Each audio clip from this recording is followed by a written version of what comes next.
a Cinderella tale where Cinderella gets some gory revenge. Let's talk about Cinderella's Revenge.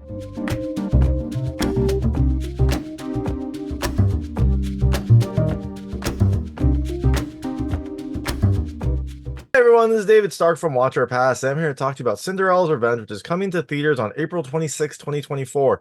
It is a new take on the Cinderella story with the same fairy godmother and future princess that is being mistreated, but this time Cinderella's Revenge is not so much moral, it is very physical, it is very bloody.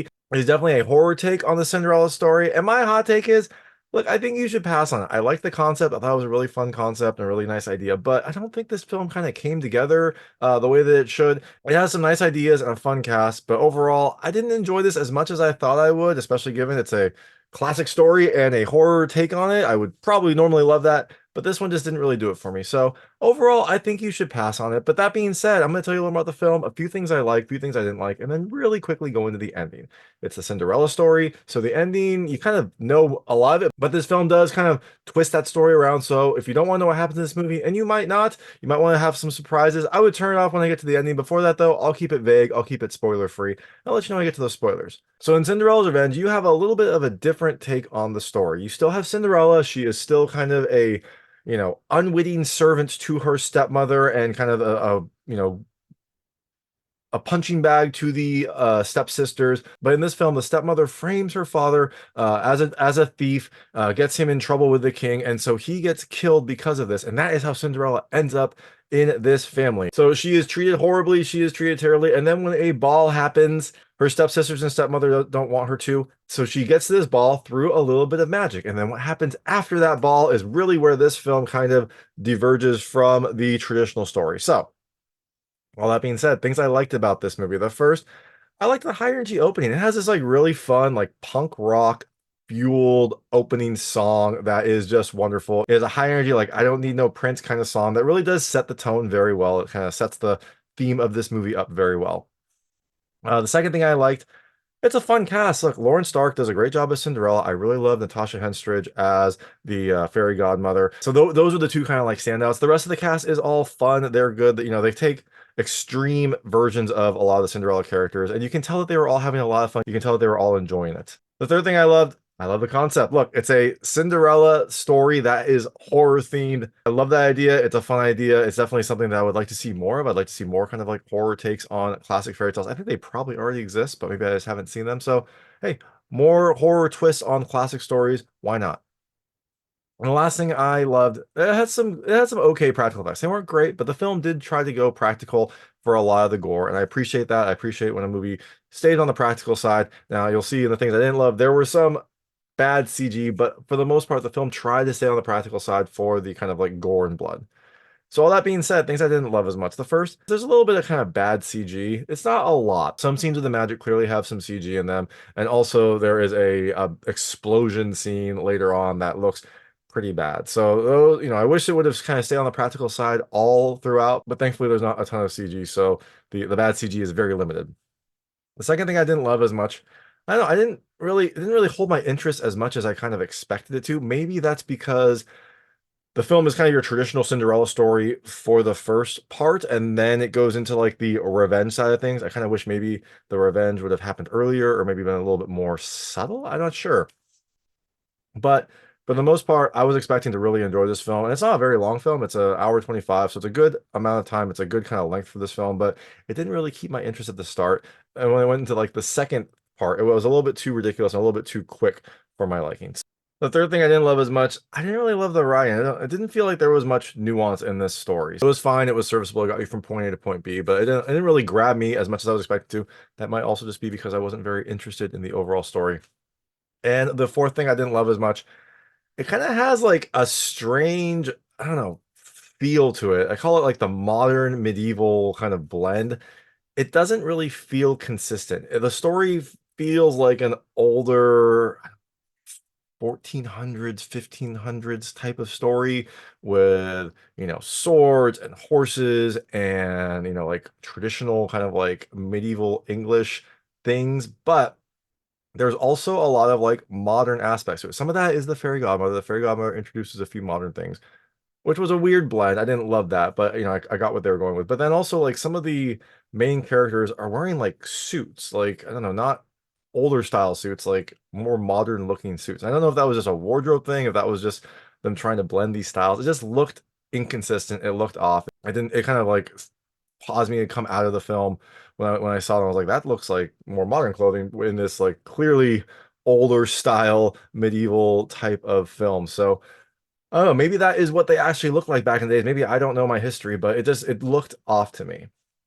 And the last thing I didn't love as much, this is a weird one for me to comment on, but I wasn't sure why it was rated R because this film, the tone felt a little bit less serious. It didn't feel as like serious and dark. It felt like a lot of the movie was like a PG-13 level. And then it would have like a few instances of R content. There's like one scene of nudity, there's like one random sex scene, there's a few the killings are R, but they are not the most gory. It feels like this film could have easily been a PG-13 movie and maybe reached a wider audience. I don't know why they didn't go for that versus having a few choice pieces here and there and making it R and then kind of like doesn't feel like it should have been that. It doesn't feel like it was deserved. The overall tone of the movie feels like a PG-13 movie.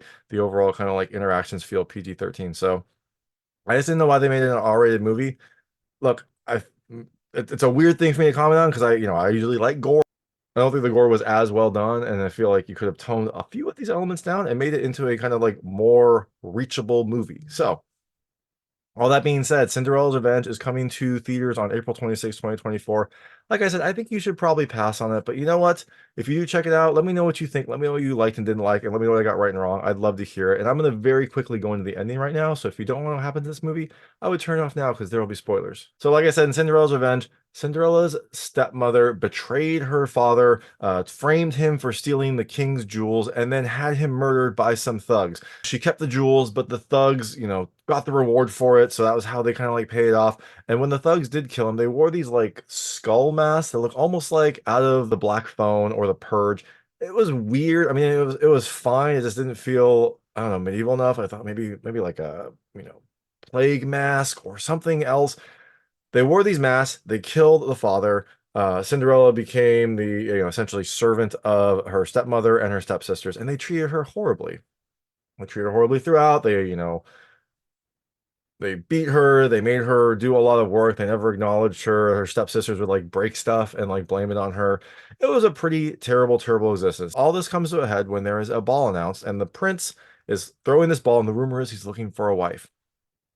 As in the other story, as in the main story, the stepmother gets the stepsisters all ready. They go to the ball. They are all horrible. I mean, they're supposed to be bad, but they are like uncouth. They are loud. They're like messy. The stepsisters are like eating food and it's getting like all over them. It's weird. You would think that they would at least, they were annoying in the original story, but now they're like extreme versions of that.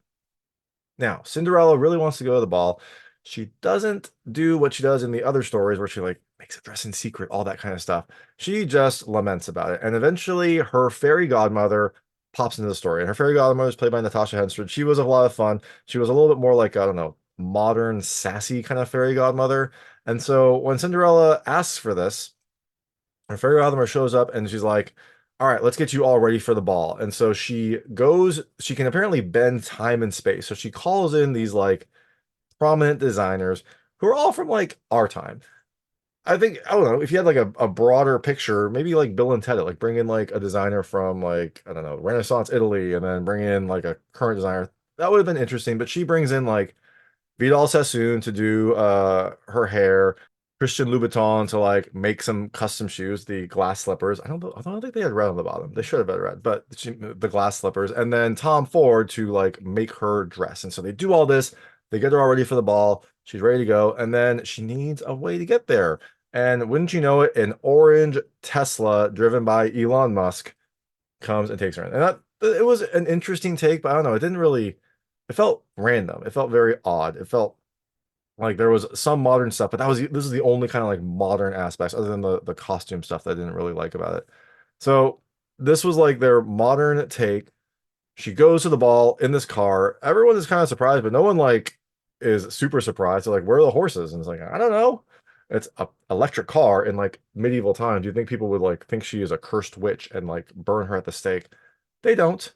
That would have been an interesting take, though. They don't do that. She gets to the ball, and unlike in the other stories, no one like everyone instantly recognizes who she is. Her stepmother like comes and tries to stop her, and she's like, "No, I have an invitation."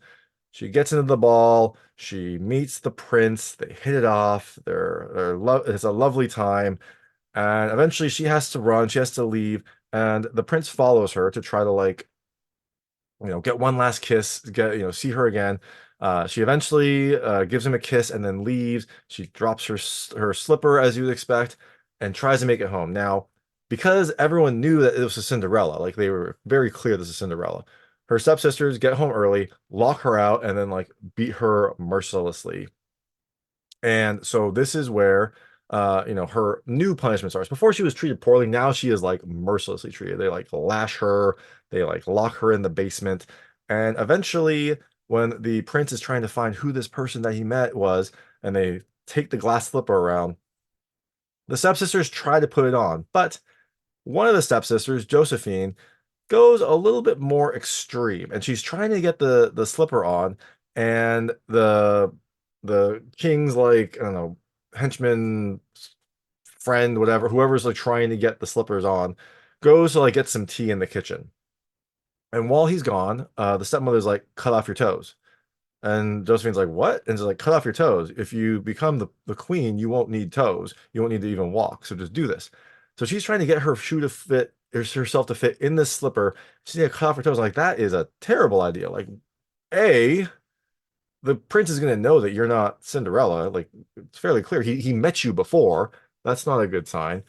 And B, like, you're not gonna cauterize the wound, right? Like, she's gonna cut off her toes, try to stick her foot in a glass slipper. There's gonna be like blood pooling everywhere. Clearly not a good idea. She does it, tries to get the slipper to fit. It still doesn't fit. And then like the king's man comes in and is like horrified. Like, what are you doing? As you would expect, like someone cuts off their toes, blood is everywhere in this glass slipper.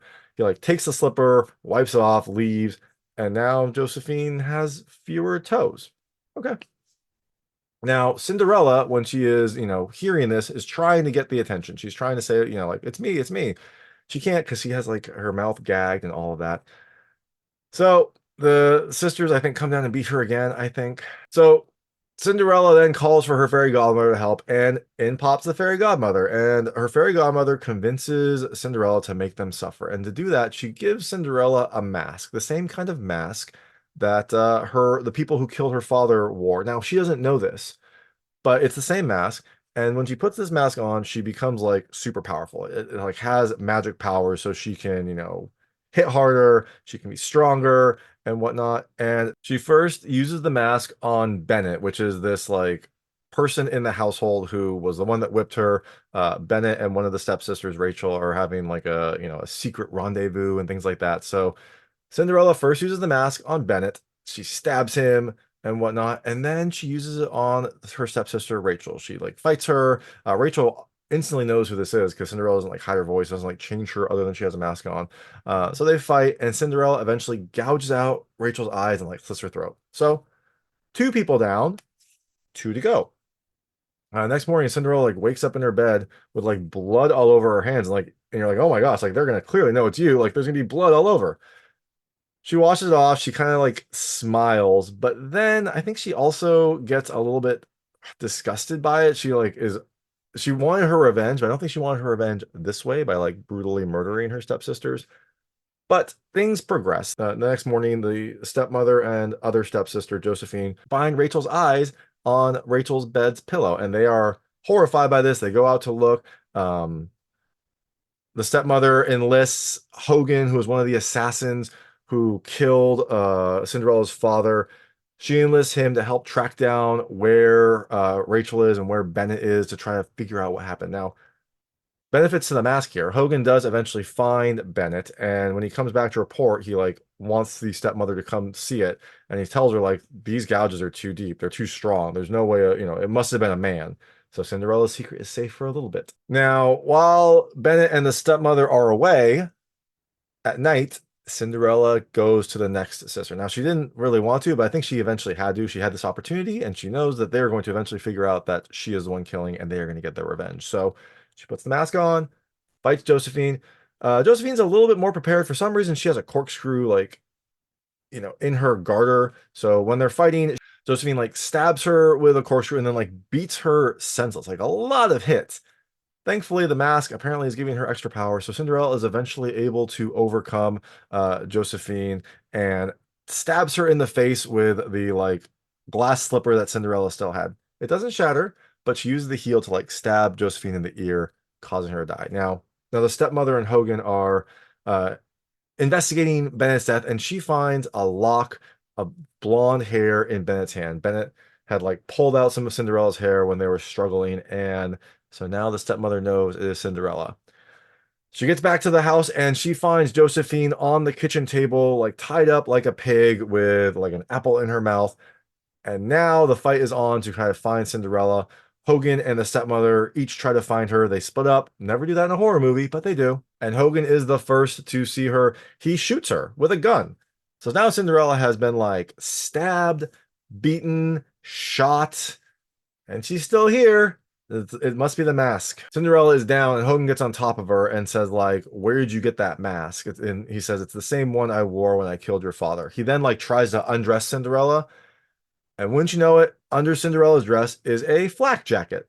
Her fairy godmother must have gotten her a modern flak jacket. Oh yeah, a lot of like random modern stuff gets taken back here. So she has a flak jacket. The bullet apparently was stopped, and that is when Cinderella pulls out a knife and stabs Hogan. So it's just Katherine left. It's just the stepmother left. And for Katherine, Cinderella is about to put the mask back on because Hogan took it off. And I think she realizes she doesn't need it. The power, it was always in her. The power to commit horrible murder was always in her. So she puts the mask down, goes to find Katherine. They eventually meet up and they start fighting. She finds Katherine with the jewels that, were the cause of her father's death. And they fight. Katherine like beats her with a gun. Cinderella gets on top of her and says like, "You think jewels are worth dying for? Well, I hope you choke on them." And like I think takes the like bag of jewels and like shoves it down Katherine's throat, which causes her to bleed for some reason. I don't know if she like bit down on them, but that is how Cinderella starts hurting her stepmother.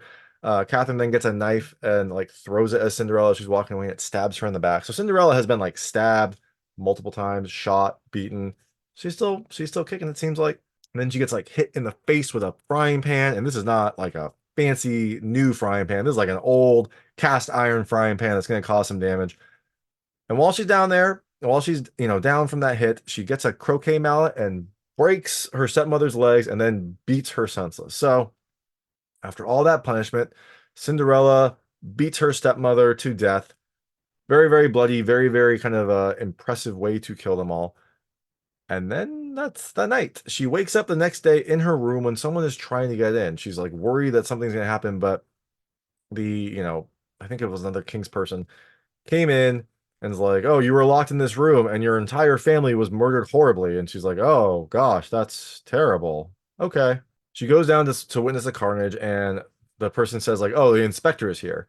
And when the inspector comes in, you realize it's the fairy godmother. So the fairy godmother is still looking out for her. She's dressed in like an inspector outfit. And this is like a fun scene. It's a fun interaction because Cinderella was worried up until this point, but now that the fairy godmother is there, she knows that she's going to be okay. And so um, the fairy godmother takes a look at the scenes like, oh, Hogan must have broken in to take the jewels, and the jewels were in Hogan's hand, so that was evidence. And then that's where all this carnage came from. And so that is the extent of the investigation. Cinderella goes to see the prince. The prince puts the glass slipper on her, and boom, we realize that this is the correct Cinderella. They get married very soon after in a very kind of quick wedding scene. Then they have a very quick wedding night scene where they kiss and are about to consummate, and then Cinderella decides to take control and like make it a little bit more kind of S&M. It's not crazy S&M. Again, this is I was unsure why this is rated R. They felt like they could have like dialed back some of the scenes, but Cinderella definitely is in power here. She is definitely a kind of more confident woman. So she and the prince consummate, and then there is this like bad graphic of, I think it's the stepmother's house kind of blowing up with like an explosion graphic in front of it. It doesn't look very good. It looks like a bad TV commercial, and that is the end of it. I guess Cinderella decided to blow up her stepmother's place after she is now princess. I don't think she's queen yet, but at least princess. So that is Cinderella's revenge. Like I said, she did get her revenge. It was a little bit more of a bloody revenge than the moral victory she gets in most of the other tellings. And I think you should probably pass on it. I liked a lot of things about it, but I just didn't think this movie kind of came together like it should have or like it could have. So I ultimately think you should pass on it. But if you do check it out, let me know what you think. Let me know what you liked and didn't like. I would love to hear your thoughts. And thanks so much for watching. If you liked this review, please like and subscribe to this channel. It helps me out a lot. Make sure all my new content goes straight to you. Thank you. Skull masks that look almost like out of the black box. What's it called? Like out of black. They go to the bar. They are like they go to the ball, not the bar.